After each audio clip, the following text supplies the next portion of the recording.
So it was like the week of graduation, senior year. So high school's ending. It's a huge deal. I went to a Catholic high school with a bunch of meathead retard guys, and so we had like a half day or whatever. So it was a Friday. So we said, we're getting out at noon. We're all going to this park and we're going to buy a bunch of kegs and just drink in the sunshine all day. Mm. 17-year-old shit. Yeah, day drinking. Yeah. Good times. Exactly. Yeah. So being drunk when the sun's up. Exactly. So, we're throwing Frisbee, we're wrestling, whatever the hell it is. And so we get word, I had a beeper back then. That's how long ago this was. And we get word, hey, Jay's having a party at his house. So we're like, woo! Now we're all tuned up from the booze and the sun's going down. So we're like, let's go to Jay's house.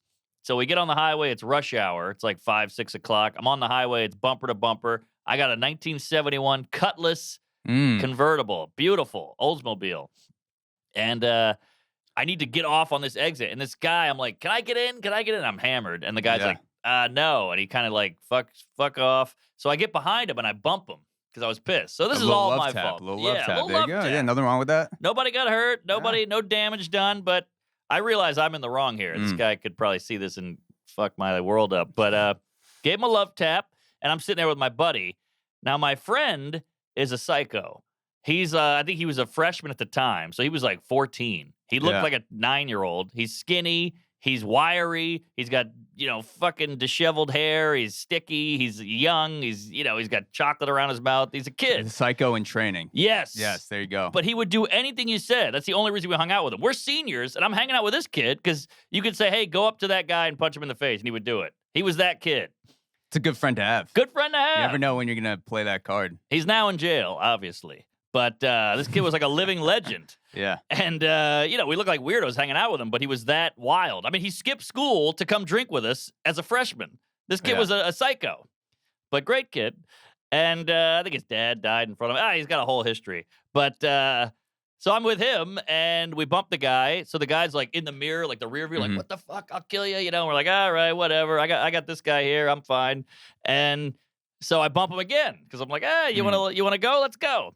And then he puts the car in park, gets out, walks past me. So you're kind of like, uh-oh, here we go. He's walking towards us, walks past me, gets my license plate, slams on the trunk, and gets back in his car. And we were kind of like, oh, that was weird. Yeah. All right, whatever. So he just got right back in his car? Got right back in his car. So we thought, like, this is it. He's going to, swing at us, but it was a smart move. And we're like, all right, whatever. Now, he pulls out a fucking Nokia brick from 88. And like the fucking Wall Street Gecko. cell phone. Yeah, there you go. Exactly. And I was like, oh, that's weird. Whatever. Okay. It's 2001, 2000. I don't know. And so now we get off the interstate. Now we're on the street level. And we're on Magazine Street and Race. I remember this perfectly. We're at a red light. He stops in the intersection. And he's like, he stops at the end of the intersection, so I'm in the intersection. Like, you know what I mean? Yeah. He's fucked me. And this car's coming this way on the right, so I didn't know what to do. The guy, there's a bar on the corner. This guy in a leather jacket, I remember, bald guy, runs out of the bar, jumps in my back seat, pulls my friend, 14-year-old friend. The psycho friend. The psycho friend. Bad in move. the back, and they're just fighting like it's a swashbuckler movie or like Roadhouse. They're just on their knees on a back seat, fist fighting each other. This is a man. Now, is your friend is he the psycho friend that sadistically enjoys getting in fights? Like, yes. I would have a friend. I had a friend growing up where you would hit him in the face and he would enjoy it. Like, he'd literally start smiling. He'd be like, hit me again, motherfucker. Like, is he that kind of friend? He was completely that guy. But he's little, which is even scarier. It's like, they make every ghost movie has a little kid as the ghost because kids are fucking scary. Yeah. And this kid's got nothing to lose. His dad was shot in front of him. He's sticky. He's got chocolate on him. God damn. He's going at it. So they're just like, and I'm like trying to steer, but also hit the guy. And I just panic. I go, throw him out. So this kid gets like mom strength when the kid's under the car and they flip the car over. Yeah. He gets mom strength and he just grabs the guy, throws him. I watch him roll over my trunk and just roll on the ground like in a movie. So we're like, I'm just freaking out. It's like 6 PM in the middle of a major city. And this guy's just rolling on the ground. And I'm like, what the fuck? This really escalated. What are we going to do? So we get to Jay's house. We tell everybody the story. We're like, this is crazy. We get even drunker. It kind of time passes by. Now my beeper's going crazy. Beep, beep, 911, boop, boop, emergency, beep, boop, Mm. boop. I'm like, what the hell? So it's my mom.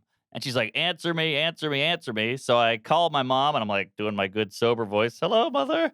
And she's like, get over here. The cops are here. What the hell did you do? You killed a guy. He's in the hospital. You're going to jail. Your life is over. And I'm like, Yeah. ah! So I'm like, I got to go home. And my friend goes, wait, if you're going home, eat this. And he pulls out a big Jif and he scoops a Jif. hand out and puts it in my mouth.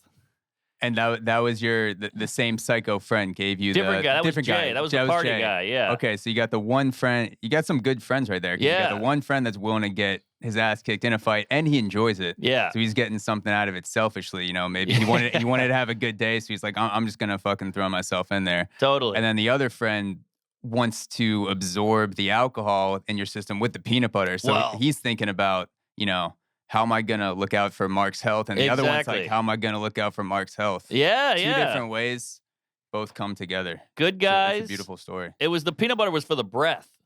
Oh, That's okay. a move for the kids That at is- home. So yeah, that's a good point. So it soaks up the alcohol, and then you can also talk to your mom in person, Yes. with the sober voice that you practice on the phone, Exactly. and then you're good to go. Yeah. So, I'm petrified, but the booze is keeping me calm. I get to my house, there's 8 cop cars there. I walk in and there's like 4 cops in my living room drinking coffee out of a little thing, my Probably mom, some whiskey in there. Yeah, but my mom's like, serving them. It was super weird. And they're like, sit down, what happened? And I tell them my whole story. And I'm in my head, I'm like, I'm nailing this, but I'm probably like, I don't remember it. But the cop was like, look, I'm on a level with you, kid. This guy says you pushed him out of a car and ran him over. If that's true, you're in a lot of trouble. Let's go outside and see the car. And he goes out and he goes, that fits the description. I'm like, I didn't run over anybody. I swear to God, a guy jumped in my car. I tried to keep it somewhat truthful. And he goes, let me smell your breath. And I breathed right in the cop's face. He was like, well, you don't smell like alcohol. And I was like, yeah, that's what I'm saying. I was like, I maybe had a beer at 2:00, And he's like, all right. And then they left. And my parents are like, what the hell's wrong with you? What really happened? Blah, blah, blah. And eventually I got a subpoena. I got sued or whatever. I got to go to court. And so, long story short, we went to court, me and my dad, and the guy didn't show up.